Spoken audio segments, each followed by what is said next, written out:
หักหุ้นประหยัดเนาะแต่ว่าของราชการปกสเมืองน้ำมาม3 ท่านให้เกียรตินำหนาประท่าเป็นระบบสามัคคีหอบปฐมฤกษ์เนาะถือว่าเจ้าภาพเพิ่นการสีได้เปิดงานเป็นทางการเนาะสลับสับเปลี่ยนกันไปเป็นระบบสามัคคีและเป็นการประกอบส่วนเนาะสำหรับนางสาวที่เป็นนางสาวปริธาปุ้ยแสงสายว่าซั่นเนาะนางสาวแสงมณีคุณทองศรีนางสาวไพวันภูมิมณีวันภูมิมณีวินมาสั่นเนาะทั้ง2 นาง3 นางสาวปรากฏกายกับคือวิธี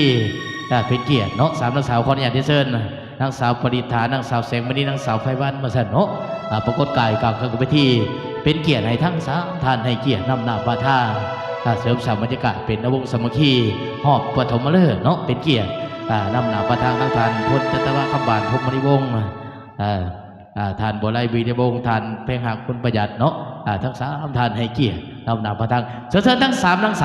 าวปริธานางสาวแสงมณีนางสาวไพวันเนาะขออนุญาตปรากฏกายกับเครื่องวิธีเป็นเกียรติ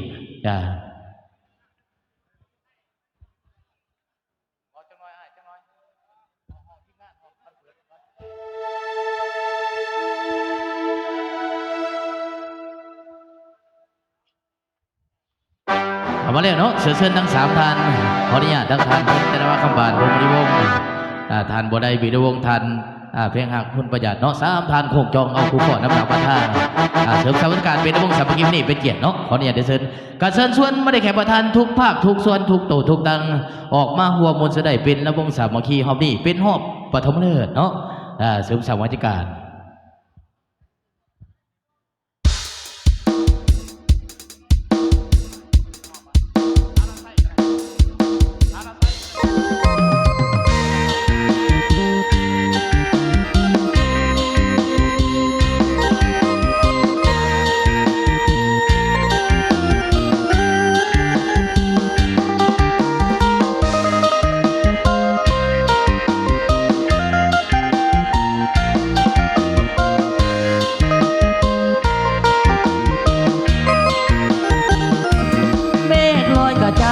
สายลมพัดเผา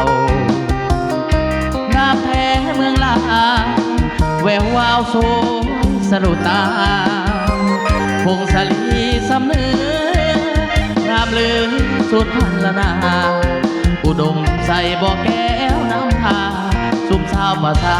มีสุขทั้งพวงเขียนแค่แดนใดใส่นาทีพันน้ำคาภาษาปลอบใจเมืองหัวสยามบุรีทิศนี้ยังฟังในสัวเวียงชันเสียงหวานจากลาแสนห่วงคืนนั้นลำดีเสื้อฉันเวียงชันนครหลวงใจล้านดวงพอดน้องนมัสการบริคำใส่คำมัวทบทวนหัวใจไฟฝันสวรรค์เขตติดสารวันตำนานเมืองไดโนเสาร์จำปาเบียงขาวสาวลาวพี่น้องคิดท้อเจกอนวลน้องงามแท้นอเจ้าอัตตะเปือยาเห็นแล้วไอ้หายโศกเศร้าวอดพาองค์แสนเมืองเก่าให้คู่เมืองเราสัวกาลนาขออนุญาตเกี่ยวกันเด้อหักโศกหักใจอยู่ดีมีแห้งเบิดสุขานเนาะที่ผมได้งานเมื่อนี้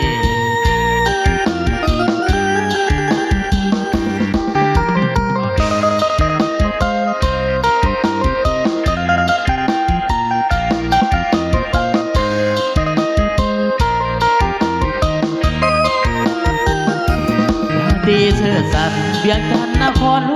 วงใจลายล้านดวงขอน้อมนมัสกา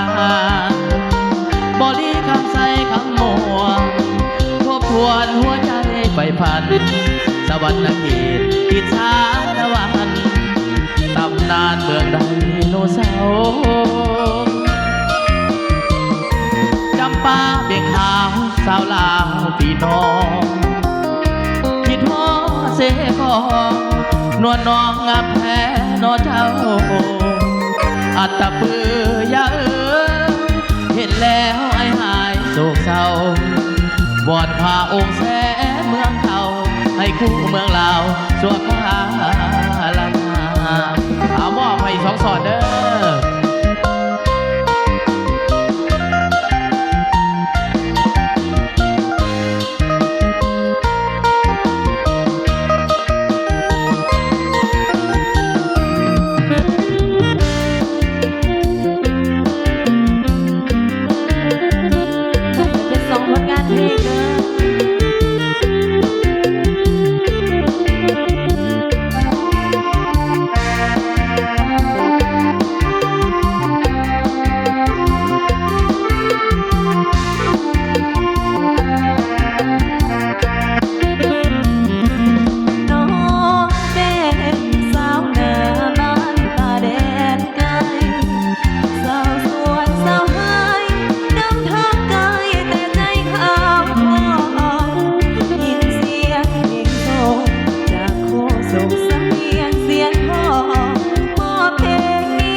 เจ้านอกแสดงความขอบใจนำทางเจ้าของหลวงปู่สมัคคีที่เป็นทางทานพุทธวาคำบานพรหมนิวงศ์ทานบัวไล่วิริวงศ์มดเนาะทานแพงหักคุณประจัดเนาะให้เกียรตินำนาประทางก็ไว้วัดไซเอ็มเบอร์เซอร์ในทั้งสามทานจงมียมันโหยืนมีสุขภาพเข้มแข็งวัดเนาะนำทาสีนำจะเบียงานก็กำลังประกันความสงบของบอกเฮา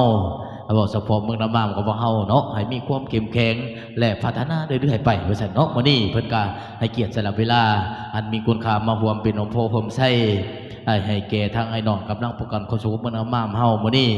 ทางเจ้าภาพก็มีพระเข้าสามัคคี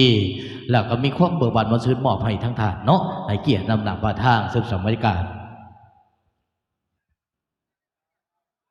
เจ้าขออนุญาตขันในการอีกวันหนึ่งวันละทานต่อไปจะเป็นการมอบของขวัญรางวัลในขบวนการกีฬาสั่งชั้นขบวนการกีฬาได้ว่าเพื่อเหตุให้เบียงานดังกล่าวในมีบรรยากาศพดพื้นฉะนั้นขออนุญาตจะเชิญทั้งประเภทกีฬาใน2ประเภท3รายการกีฬาอันดับที่3ที่2แล้วก็เชิญขึ้นมาสู่พิธีสำหรับกีฬาบาเตะและเป็นที่3แผนกสันติบาลขออนุญาตเฮียเชิญทานพันตีแก้วพรมณีต่างหน้าให้แก่แผนกขึ้นสู่พิธีอันดับที่2บาเตะได้แก่ปกสกลุ่ม1ขออนุญาตเฮียเชิญทานพันตีแดนลงสุวิชัยขึ้นสู่พิธีเปตังไส้อันดับที่3ได้แก่แผนกตำรวจขออนุญาตเฮียเชิญ